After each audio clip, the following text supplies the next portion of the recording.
next speaker heads up the Houston Coalition for Life, which parks an ultrasound bus directly outside of not only an enormous Planned Parenthood abortion facility, but the largest abortion facility in the Western Hemisphere in Houston, Texas. I want you to join me in welcoming to the stage Director of Houston Coalition for Life, Christine Melchor.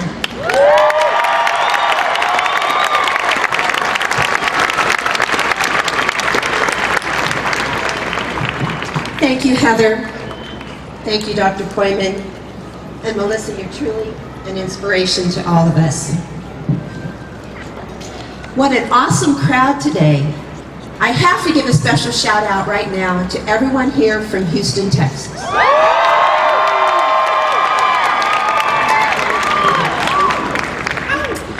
The Houston Coalition for Life, like most of you, provides compassionate alternatives to abortion. We have dedicated people who get out of bed in the dark, in cold, in the heat, and come and stand and pray outside the darkest place on earth, the huge abortion facility called Planned Parenthood of the Gulf Coast. There's also trained sidewalk counselors who get out of bed before the crack of dawn and brave the cold and the heat, and come and offer kind, loving, and non-judgmental help to the women who are seeking services at this abortion facility. And I'm sure many of you out there right now are stand and pray warriors and sidewalk counselors. And if you are, please make yourself known.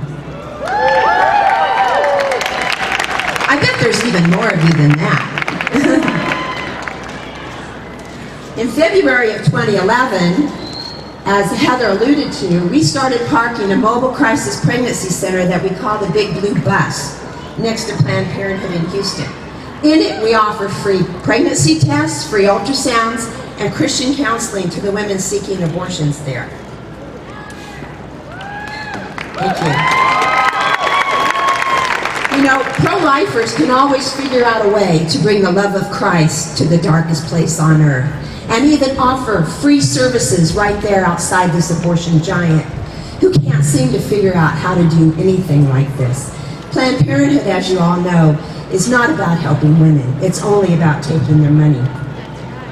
Would you think that a 44-foot blue bus on a little side street in Houston would be very successful next to the biggest abortion facility in the Western Hemisphere?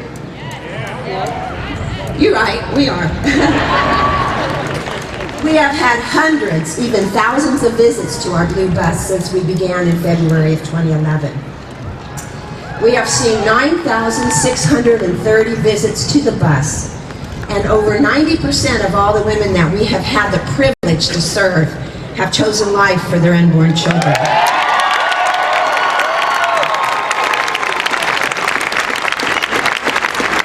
Of course, it's the grace of God that touches their hearts when we show them their unborn child on the big screen TV that is the monitor for our ultrasound machine. But it's also people like you, all of you out there today, because without you standing on the street in prayer and the offering of alternatives, we would not be successful. So your prayers and your work back home in all the cities that you came from today are so important, and I can't tell you how important it is that you continue to do this. Since we're down to 6 abortion facilities in Houston, we decided to become truly mobile, and we took the very innovative step of putting our second mobile crisis pregnancy center on the road, which we affectionately call Baby Blue. And we are taking it to one of the other facilities in town to offer real life-affirming solutions, anything a pregnant mom could need to be able to continue her pregnancy. Currently, we're also in the process of opening a freestanding crisis pregnancy center where we will offer learn-to-earn programs. We won't make any mom jump through any hoops to get what she needs, but we're going to offer her classes to enable her to become a better parent and a better woman and provide her with anything that she might need.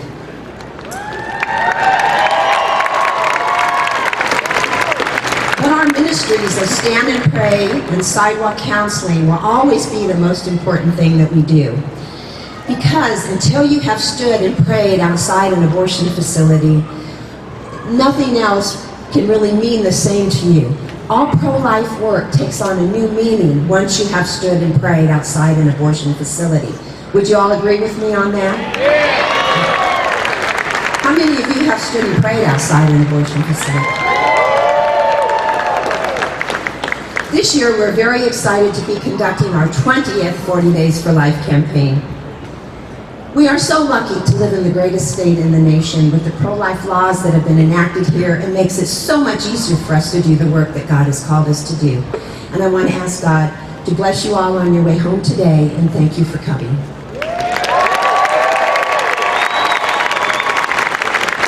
Thank you so much, Christine. We are about to have our closing benediction, but before we do, I want to make a plea to you to keep in mind everything that you have heard today, and to remind you that this cannot be your pro-life activity for the year.